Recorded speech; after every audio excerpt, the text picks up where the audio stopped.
کیا بات ہے عرفان بھائی، ڈسٹرب لگ رہے ہیں؟ بس یار کیا بتاؤں، میرے ابو مجھ سے محبت نہیں کرتے. کیا مطلب؟ دیکھو نا، جب دیکھو ڈانٹتے رہتے ہیں. ابھی بھی گھر سب کے سامنے مجھے ڈانٹ دیا. ہر بات کے لیے منع کرتے رہتے ہیں، یہ نہ کرو وہ نہ کرو، یہاں نہیں جاؤ وہاں نہیں جاؤ.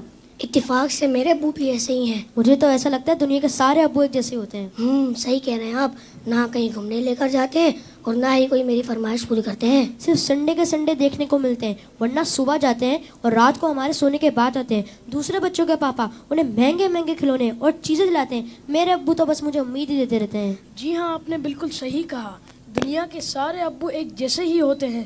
وہ خود سے زیادہ اپنے بچوں اور فیملی کا خیال رکھتے ہیں. کیا آپ نے کبھی یہ سوچا کہ کیا ان کا دل نہیں کرتا ہوگا کہ وہ بھی گھر میں رہیں، سکون سے بیٹھ کر آرام کریں؟ پتہ نہیں، شاید چاہتا تو ہوگا. اور جہاں تک بات ہے آپ کی فرمائشوں کی، تو ان کی سیلری ہی اتنی کم ہوتی ہوگی کہ وہ چاہ کر بھی آپ کی فرمائشیں پوری نہ کر پاتے ہوں. ہو سکتا ہے ہماری ضرورتیں پوری کرنے کے بعد ان کے پاس اتنے پیسے ہی نہ بچتے ہوں کہ وہ ہماری فرمائشوں کو بھی پورا کریں. میں نے اس طرح سے کبھی سوچا ہی نہیں. اور جہاں تک آنکھیں دکھانے کی بات ہے تو یہ بھی ان کی مجبوری ہے کہ ان کی ڈیوٹی ہے کہ وہ ہمیں ہمیشہ بری باتوں سے روکیں اور اچھی باتوں کی ترغیب دیں. اچھا فیضان بھائی، یہ بتائیں آپ کی ضرورتوں میں کوئی کمی آئی ہو؟ نہیں تو بالکل بھی نہیں. کبھی ایسا ہوا کہ آپ بیمار ہوئے ہوں اور آپ کے ابو کو آپ کی فکر نہیں ہوئی؟ ہماری بیماری میں سب سے زیادہ پریشان ہونے والے ہمارے ماں باپ ہیں. آپ کے ابو چھوڑ کر کہیں گھومنے چلے گئے ہوں؟ نہیں تو کبھی نہیں. کبھی ایسا ہوا کہ آپ کے ابو نے خود تو کچھ اچھا کھایا اور آپ کو نہ دیا ہو؟ کبھی نہیں. اگر کوئی اچھی ڈش کم ہوتی ہے تو وہ ہمیں دے دیتے ہیں اور کہتے ہیں تم کھا لو، میرا دل نہیں چاہ رہا. اگر یہ پیار نہیں ہے، محبت نہیں ہے، تو پھر کیا ہے؟ ماں اور باپ دونوں ہی محبت کرتے ہیں، لیکن ماں کی محبت نظر آ جاتی ہے اور باپ کی محبت کو محسوس کرنا پڑتا ہے. میں کتنا غلط سوچ رہا تھا اپنے ابو کے بارے میں. لو یو ابو. Love you very much. باپ باپ ہی ہوتا ہے. باپ ایک سایہ دار درخت ہوتا ہے. آج ان بچوں کی باتوں نے مجھے اپنے والد بھی یاد دلا دی ہے. واقعی اچھے کھانے انہوں نے ہمیں ہی کھلائے، اچھی چیزیں انہوں نے ہمیں ہی عطا کی. اور وہ بچے جن کے والدین ان کی فرمائشیں پوری نہیں کرتے نا، انہیں یہ سوچنا چاہیے. صرف میں بچوں سے بات نہیں کروں گا، گھر کے اور بھی افراد ہیں، زوجہ بھی ہے، بیٹی بھی ہے. وہ کہتی ابو آپ ہمارے لیے کچھ لاتے نہیں ہیں. بیوی کہتی شوہر سے آپ کچھ لاتے نہیں. اس بیچارے سے تو پوچھو اس کی مجبوری کیا ہے. صبح سے گھر سے نکلتا ہے، چاہے سردی ہو چاہے گرمی ہو. کوئی موٹر سائیکل پر جاتا ہے، کوئی بس پہ بیٹھ کے جاتا ہے، کوئی دو بسیں بدل کے جاتا ہے، بارش میں بھی جاتا ہے. کیوں جاتا ہے؟ کہ چھٹی کروں گا تو تنخواہ کم ہو جائے گی. تنخواہ کم ہو جائے گی تو بچوں کو کیسے پورا کروں گا؟ اسکول کی فیس بھی دینی ہے، بچوں کے لیے کپڑے بھی لانے ہیں، کھانا بھی وقت پر لانا ہے. ہر چیز ہمیں تیار ملتی ہے. اس کی سورس کون ہے؟ وہ سورس ہمارے والد ہیں. اور بہت پیاری بات اس بچے نے کہی کہ ماں کا پیار تو نظر آتا ہے، والد کا پیار محسوس کرنا پڑتا ہے. پوچھو ان سے جن کا باپ چلا گیا. والد ایک سایہ دار درخت ہے. کبھی درخت کو دیکھا آپ نے؟ اس کے اوپر کے پتے گرم ہوتے ہیں، وہ ساری دھوپ اپنے اوپر سہ لیتا ہے اور اس کے نیچے اپنے بچوں کو چھاؤں دیتا ہے. اگر لوگ بعض اوقات اپنے والد کی قدر نہیں کرتے، اپنے والد سے الجھتے ہیں، اپنے والد کو برا بھلا کہتے ہیں، یاد رکھیے میرے آقا فرماتے ہیں، اس کا مضمون یہ ہے کہ والد کی رضا میں اللہ کی رضا ہے اور والد کی ناراضی میں اللہ کی ناراضی ہے.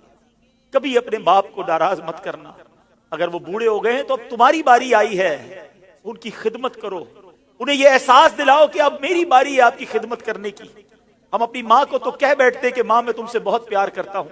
میں ساری دنیا کے بچوں سے پوچھتا ہوں کہ کب اپنے باپ کو کہا تھا کہ ابو آئی لو یو، والد صاحب میں آپ سے بہت پیار کرتا ہوں. آپ دنیا میں آج میں جو کچھ ہوں ابا جان میں آپ کی وجہ سے ہوں. یہاں تک پہنچایا مجھے آپ نے ہے. ارے جس نے انگلی پکڑ کر چلانا سکھایا، جس نے ہر مشکل میں کہا گھبرانا نہیں، میں تمہارے ساتھ ہوں. کہیں پھنس جاتا تھا تو ابو کے پاس آتا تھا، وہ کہتے بیٹا میں سنبھال لوں گا. اب وہ جب چلے گئے اب پتا چلتا ہے کہ کون ہے جو سنبھالے گا. بچپن اور بڑھاپا برابر ہوتا ہے. جب ہم چھوٹے تھے ہم نے بڑی ضدیں کی، ہم نے بہت اپنی باتیں منوائیں. اب سمجھو والد صاحب کا جب بڑھاپا آ گیا تو میں نے ان کی باتیں ماننی ہے. ان کی غصے کو برا نہیں ماننا، ان کے ٹوکنے کو برا نہیں ماننا. کبھی باپ کا دل مت دکھانا. یہ مت کہنا کہ آپ کو نہیں معلوم. ارے اسے کہتے ہو کہ نہیں معلوم جس نے ہمیں چلنا سکھایا، جس نے ہمیں کھڑا ہونا سکھایا، ہر مشکل میں جس نے ہماری مدد کی. خدارا میں ساری دنیا کے بیٹوں سے، ساری دنیا کی بچیوں سے، ساری اولاد سے گزارش کرتا ہوں اگر تمہارے والد زندہ ہیں ان کو خوش رکھنا. اور بوڑھے ہو گئے تو اب احساس دلاؤ ان کو کہ ابو جان آپ نے بڑا کام کیا ہمارے لیے، بڑی محنت کی، اب ہماری باری ہے آپ کی خدمت کرنے کی، اب ہم آپ کو سکھ پہنچائیں گے، اب آپ کسی ٹینشن میں نہ رہے، میرے پاس جو کچھ ہے ابو جان یہ سب آپ کا ہے، آپ کی وجہ سے ہے۔ دف ہے اس اولاد پر جو اپنے والد کو کہتی ہے کہ یہ میرا ہے آپ کا نہیں ہے، میں نے کمایا ہے آپ نے نہیں کمایا۔ یہ کبھی مت کہنا میرے پاس جو کچھ ہے، جو شرافت ہے، جو عزت ہے، جو دولت ہے، وہ سب کچھ ماں باپ کی وجہ سے ہے، وہ والد کی وجہ سے بالخصوص ہے۔ اپنے والد کو بڑھاپے میں خوشی دینا، اور جن کے ماں باپ چلے گئے اب ان کے لیے خوب ایصال ثواب کرے، ان کی قبر پر جایا کرے، وہاں دعائیں کیا کرے، بڑی پیاری دعا ہے۔ آؤ آخر میں مل کر ہاتھ اٹھائیے، اپنے ماں باپ کے لیے جو قرآنی دعا ہے وہ کرتے ہیں۔ اللہم ارحمہما کما ربیانی صغیرا، اے اللہ ہمارے ماں باپ پر رحم فرما جیسا انہوں نے بچپن میں ہم پر رحم فرمایا۔ جن کے ماں باپ زندہ ہے مولا ان کو حیاتی عطا فرما، صحت عطا فرما، نیکیوں والی طویل زندگی عطا فرما، اور جن کے ماں باپ چلے گئے اے اللہ ان کی قبروں کو جنت کا باغ بنا دے، ان کی بے حساب مغفرت فرما۔